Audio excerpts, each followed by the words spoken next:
Pierre Levy is here. So, going to read the small bio. So Pierre Levy devoted his professional life to the understanding of the cultural and cognitive implication of the digital technologies to promote their best social views and to study the phenomenon of human collective intelligence. He is fellow of the Royal Society of Canada. Pierre Levy currently teaches at the Communication Department of the University of Ottawa, where he leads the EUML project for an open-source computable semantic meta-language. He has authored 13 books, among which stand out Collective Intelligence and the Semantic Sphere, Computation, Cognition, and Information Economy. So, thank you and welcome to Pierre.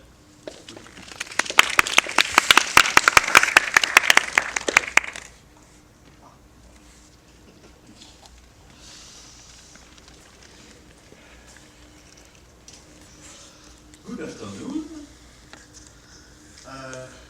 As you know, the theme of today's symposium is the conquest of reality. And I would like to show you one aspect of this conquest, namely the conquest of a very important part of human reality, the semantic aspect, the semantic dimension of reality.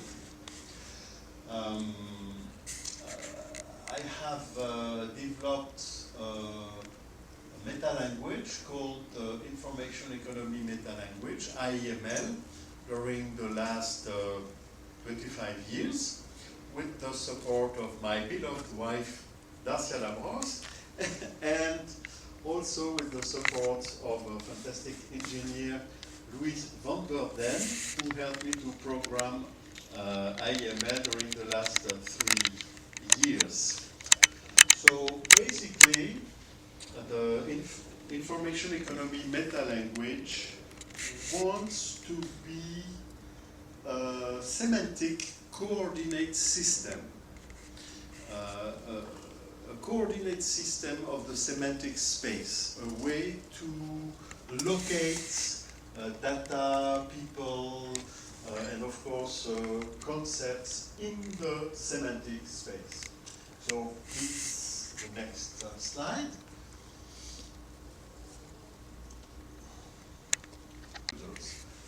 At the time where the computers were invented, there was only 0.1% of the global population that were in direct contact with these machines.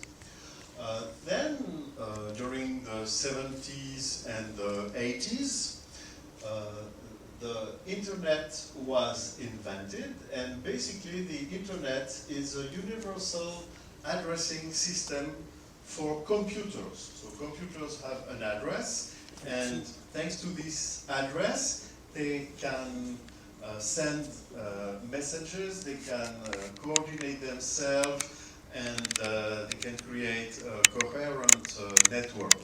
At the same time, during the 70s and the 80s, there was the development of the personal computing. So personal computing plus the internet, it made a new layer of the cyberspace, or the algorithmic medium. And at this time, there was almost 1% of the global human population that was in contact with the computing machines. And then there was the next stage, the invention of the World Wide Web by Tim Berners-Lee. And here, the addressing system is not for the information inside the computer, not for the computer inside the network, but for any kind of information on a general space of computer. And this is the invention of the URL or the HTTP system. So any bits of information, any page, have an address, and thanks to this address, it can send hyperlinks to other pages. So it's a very important point, a very important achievement, if you want, because with the World Wide Web, it is as if all the information of the world is on the same database, even if, of course, it is a virtual database. During the 90s and the beginning of the years 2000, there was an extraordinary increase of the population connected to the internet.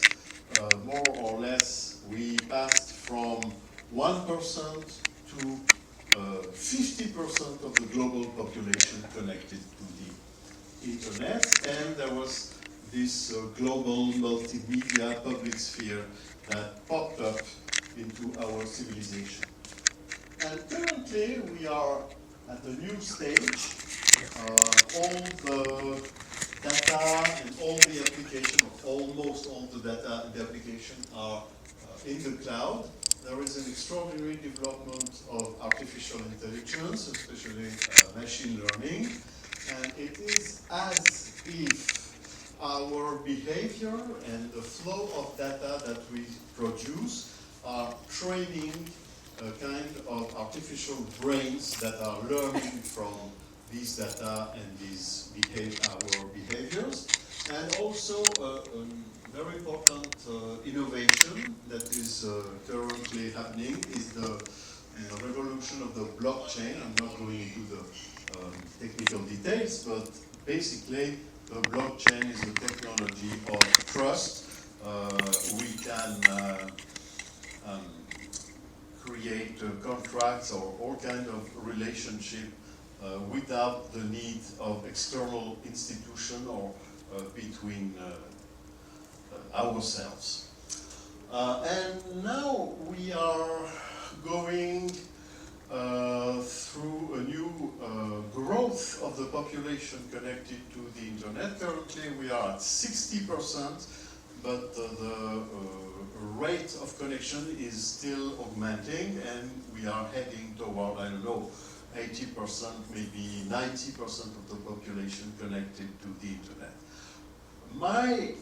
Our guess is that this is not the end of the story of the algorithmic medium, and that there will be new addressing systems, and especially not an addressing system for computers or for data, but this time for concepts, so that data, things, communities, libraries, everything will be located on this semantic sphere, on this semantic space, and precisely addressed so we can measure and compute semantic relationship and semantic distances.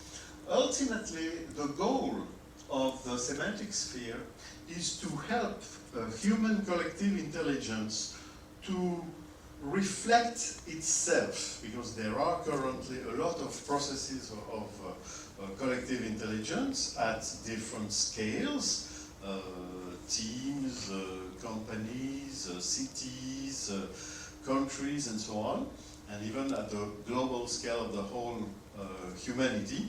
But this collective intelligence is not able to observe itself. There is no reflexive processes that could augment this collective intelligence, and one of the goals of the IML project is to help our collective intelligence to reflect itself.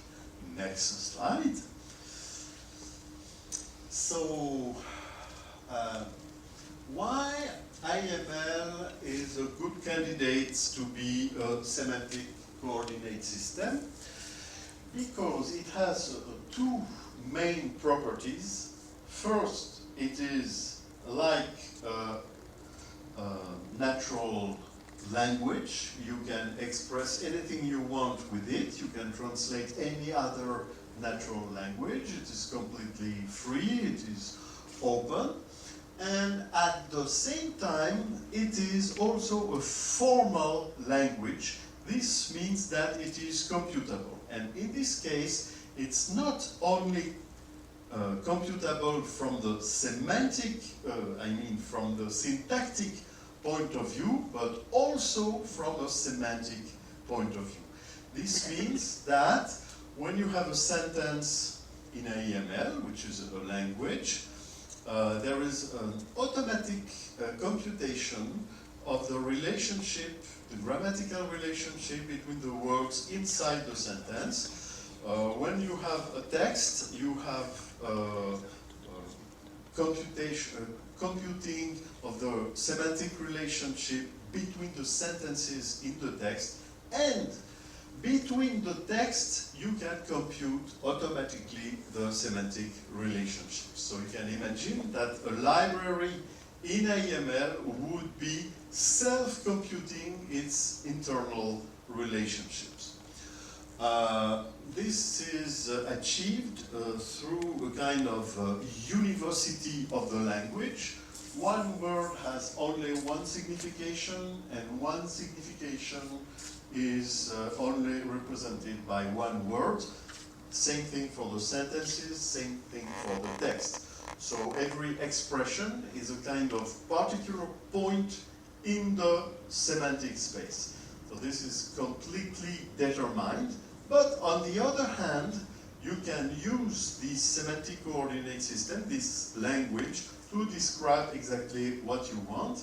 And if you have, for example, a document that you want to describe in AML, one user can do it in one way, and another user can do it in a completely different way.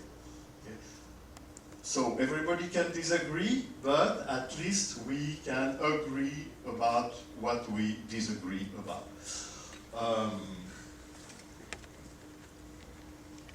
Okay, next slide. The uses of this system, broadly, it can handle the relationship between people and data, people and people and machine.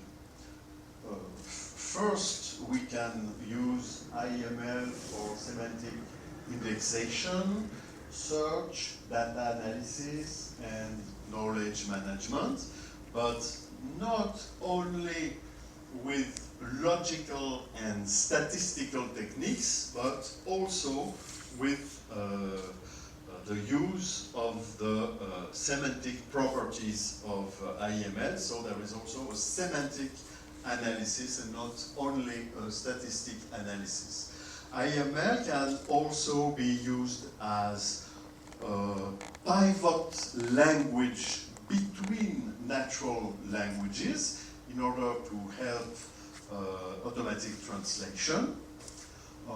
Also, it can have an important role in the development of the current digital humanities, because as some of you know it, there is currently a kind of methodological revolution in humanities and social sciences, who are using more and more data and data analysis. So, but today this data analysis is mainly statistical based. My hope is that researchers in humanities and social sciences will use IML as a kind of semantic grid, a semantic coordinate system, to have a common space to analyze different corpuses or social phenomena, social systems, and so on. And of course, we can use IML to communicate with computers, with machines, because from the point of view of the people, it's like natural language, and from the point of view of the computers, it is a formal language, so it is easy to give orders or to control, to command the current algorithmic environment, and especially ambient intelligence. So, next slide.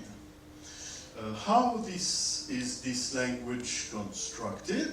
Primitives from which it is built, namely 6 semantic primitives, and then these primitives are combined by 2 operations, multiplication and addition, which are not exactly arithmetic multiplication and addition, but with these 6 primitives, we are going to create all the words of the IML dictionary. Currently there are, let's say, 5,000 words. So let's look at these primitives. I started to analyze the process of signification itself. That has been studied by a lot of philosophers, grammarians, linguists, and so on from the highest antiquity. And basically, meaning or signification can be decomposed into ternary dialectics between sign, being, and thing. The sign is the thing that is representing. For example, if I say microphone, it's a word, it's a sign that represents a thing, a microphone, but it is, the sign is representing the thing for someone, for a subject, for an interpreter, the being. So the notion of meaning contains this ternary dialectics. And we are going to use the sign to represent everything that is related to messages, communication, and so on. Being to represent people, communities, values, and so on. And you have these 5 semantic primitives: sign, being, thing, virtual, actual, and a 6th one that is emptiness, representing the silence, the zero, the nothing, the void. And if we have a syntactic role in the language that is not occupied by a particular actor, we are going to use the emptiness as a placeholder. So finally, we have just 6 semantic primitives. And from these semantic primitives, we can build words by combining them. So, for example, here we combine sign, being, and thing with themselves. Try to put, fantastic, thank you. So these are the 9 dimensions of human experience. So when you combine signs, deduction, induction, imagination, interpretation, and so on, you have everything that's happening in the thought. So you see sign, thought. The sign for a being that is interpreting by someone, and this creates the language. The sign inscribed into a thing, so it creates a record, a memory, and it will be the basis to evoke everything that is related to time. Society, because people, being, are organizing themselves around symbolic systems, flags, music, conventions, institutions, and so on. Being related to being, this is the world of emotion, affect, and so on. So I'm not going to go through all these words, but just to show you the last one, the space. You see, it is thing related to thing. So it's the most material or atomistic aspect. And all these 9 dimensions of human experience represent a particular philosophical point of view on the human experience. Now we are going to look at the existential modes, and here we are not multiplying S, B, and T by S, B, and T, but we are multiplying virtual and actual by sign, being, and thing. So you can see the virtual sign, to know. These are the previous table was a table of nouns. This one is a table of verbs. So virtual sign gives to know, a virtual being gives to want, it's the internal intention, and virtual thing means can. At the actual level, sign actual is to state or express or say, actual being to be committed, and finally actual thing to do. So before going to the next, so you can check that everything that is on the same table has some semantics in common. In this case, different way you act on a situation. You can see that everything that is on the same row is has an invariant that is the virtual or the actual. Everything that is on the same column is related to the sign or to the being or to the thing. Okay. So now we are going to take these verbs, these 6 verbs, with the 9 nouns that we have seen previously, and multiply. So we got a table with 6 multiplied by 9 equals 6 fois 9, ça fait combien déjà? 6 fois 9? 54. 54 words. So that you can see that you have for the columns the 9 dimensions of human experience, and for the rows the 6 verbs that we have analyzed just before. So now we are going to alors c'est lequel? You, okay. So we are not going to look at all the cells of this matrix because it would be too long. We are just going to look at one row. You see the row of U, that means state or express or say, okay? And you see that this row is all 9 kinds of signs. One kind of sign that is related to thought, another to language, another to memory, another to society, and so on. So for example, image or an analog sign is related to thought. The speech is related to language. The mark, an enduring sign, is related to memory. The symbol, the conventional sign, is related to society. The symptom is related to the affect or the emotion. The name, which gives a symbolic place to something, is related to the world or the organized cosmos. The pointer is related to the truth.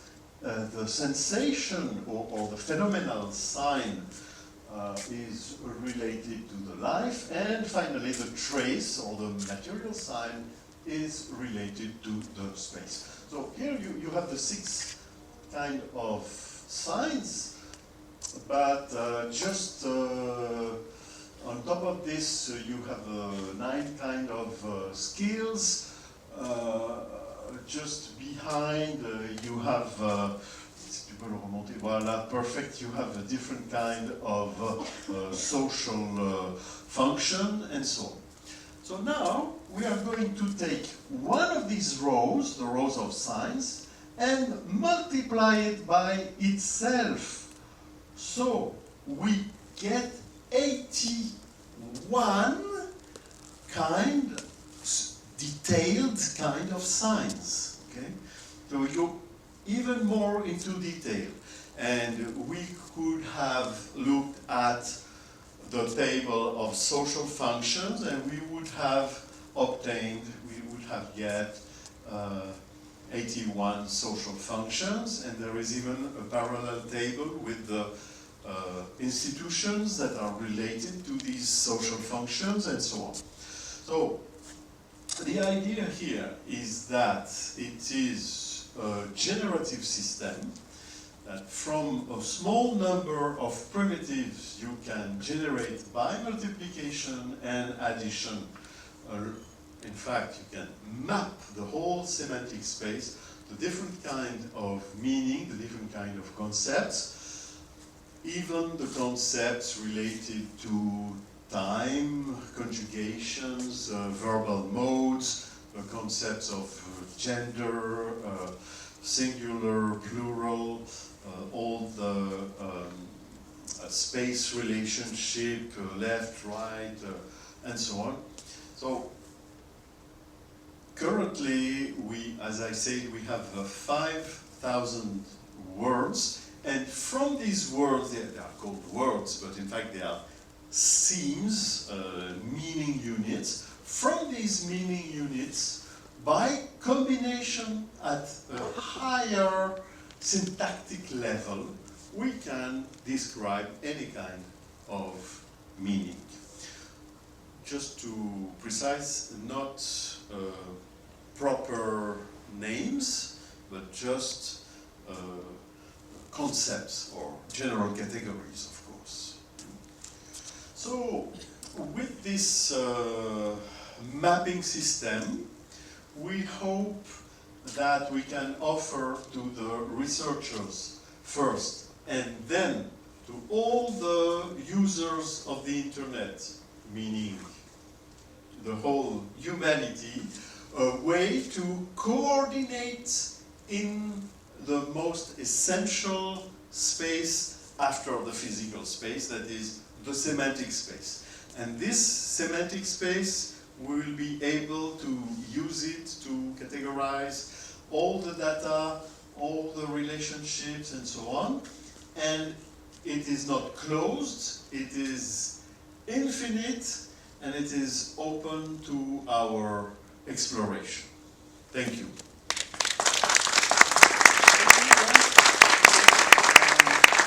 We have time for one question. If we have questions.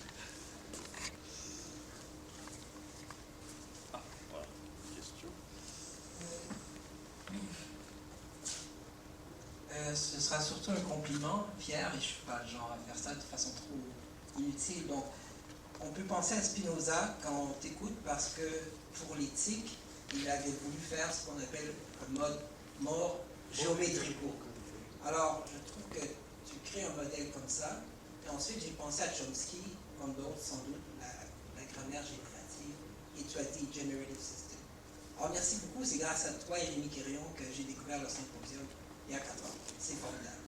In the Chomskyan sense, so we have completely integrated Chomsky, but we have added something new, the way to mathematize in a conventional way, of course, the meaning, the semantics, because Chomsky left the semantics completely apart and processed only the syntax.